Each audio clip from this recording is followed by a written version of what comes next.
It was already quite late in the evening when I suggested that Sigmund Freud was a narcissist and dismissed his entire works as having aged badly. This snagged on the good humour of my host and raised weighty counter-arguments from another friend. I thought I was being funny and smart, and I certainly didn't mean to offend anybody, but just for a moment I got this recognisable feeling of discomfort. I'd been here before. This is my thing. This is how I manage to irritate people and start arguments. On this particular occasion, though, I'd recently finished writing a book on handling conflict, and so somehow I imagined that I'd therefore be immune to any difficulty that what, when, and how I was communicating might provoke. I had all these great practices to hand to make sure that conversation remained positive and open. So, did I consider that this could be an emotional subject for my friends? Was I aware of adrenaline levels rising, including my own? Or did I take a moment to think about what outcome I'd like? No, I didn't do any of these things. All I seemed to care about was winning an argument on a subject I don't really know anything about. My friends backed off a little, diplomatically suggesting that maybe there was something in what I was saying. But did I get what I wanted? Had I changed anybody's mind? Did the rest of the room swoon in admiration of my mighty intellect? I suspect I'd just come across as slightly obnoxious and not very interested in the point of view of others. The conversation didn't degenerate, largely because of the tolerance of my friends, but I know I can do better. This video has 5 easy-to-apply adjustments to how you think that can have an instant positive impact the next time you find yourself in an uncomfortable conflict and aren't sure what to do. So just before I give you my super tips, a quick explanation of my interest in this subject. I'm a certified coach in personal and professional development, and conflict is something that comes up for many of my clients. We work together to find what helps them deal with some incredibly complex and trying situations.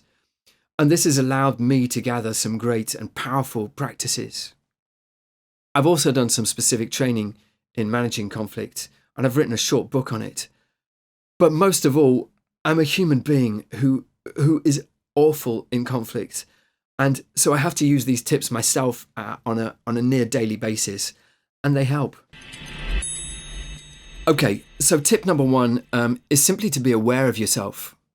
When you hear the words or see that behaviour that sends you into an impossible state, don't allow yourself to boil over straight away. Put the other person's wrongness to one side for a second. This is similar to that well-known advice of taking a step back. Let this situation be a trigger to noticing what's going on with you, what's going on with your emotions, what's going on with you physically. Where in your body do you feel what's happening? Do you recognize this feeling? Does it get you the results that you need? Take a second to be aware of the impact that you have on other people as well. When you train yourself to have this awareness quickly, you're already well on the road to changing how conflict functions for you. Tip number 2 is about breathing. Breathe slowly and deeply. Allow the air into your lungs, bringing oxygen into your blood and to your brain. Almost everybody knows the importance of this, but in those crucial moments, we forget about it or decide that it's not necessary. But breathing has a couple of really useful functions, and when we're in stress situations, well, breathing has a lot of really useful functions, but 2 that are relevant to this video. When we're in stressful situations, slowing your breathing down tells your brain that you're okay and that you're not just about to be eaten by a tiger. When we get into disputes, our bodies and brains usually set off the same processes for when we're in mortal physical danger, which is great for fighting and great for running, but it actually deprives your brain of vital resources that you need to communicate, for empathy, and to analyse the situation and to understand what's going on. The second effect of breathing slowly and deeply is on the other person, who subconsciously registers that you're not gearing up for a fight. It encourages them to relax as well and to slow down their own breathing so they can access those same communication skills and empathy as you. As soon as you notice that you're in that conflict mode, do a little self-evaluation from step 1 and breathe slowly and deeply. It works wonders. Tip 3 is to not take it personally.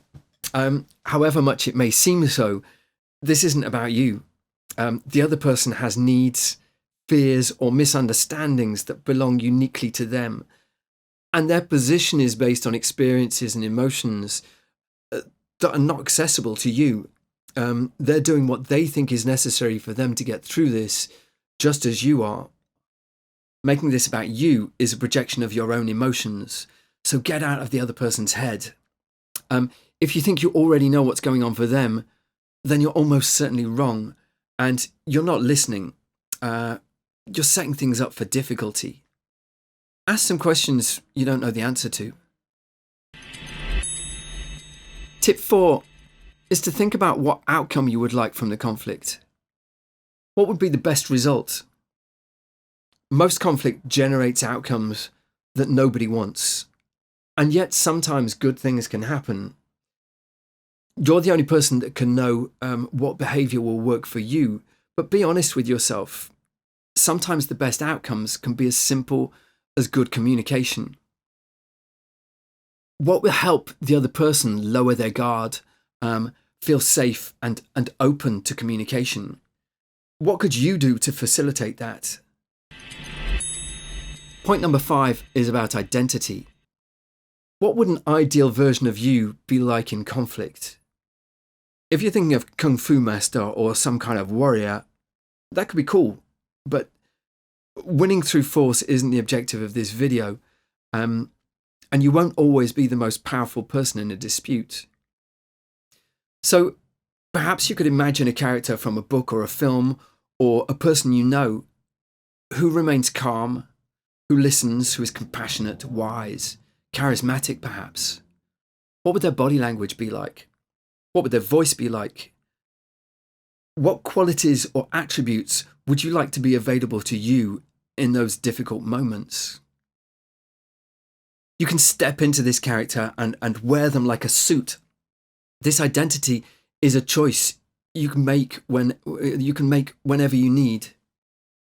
Now, a lot of people point out that when they're in difficult situations, these great ideas just don't spring to mind. I find that if I know I'm going to be having a tough conversation, taking some time in advance to think about how I would like to be is immensely helpful. But like everybody, I get carried off in the moment and I forget. So I work on creating a mental association between conflict and solution. The train of thought's something like, oh no, people are getting wound up. I hate this. Hold on. I know some things that have positive impact when it starts to go wrong. So here they are again. Do a quick audit of what's going on with you. Breathe deeply and slowly. Don't take it personally. Focus on the outcome you want and adopt the identity you would like. These are just a selection of ideas for getting through difficult disputes, but there are many more. I wrote a little book on this called The Tiny Book of Handling Conflict, which is a handy guide full of ideas and quick relief from disputes and a bit of science and useful information to consider if conflict's a problem. I'll post a link to the book in the description. But you almost certainly already know a few things that work for you. I'd love to hear what your top tips are. So put any useful ideas in the comments for you, for me, and for anybody else that might be interested. And thank you for watching.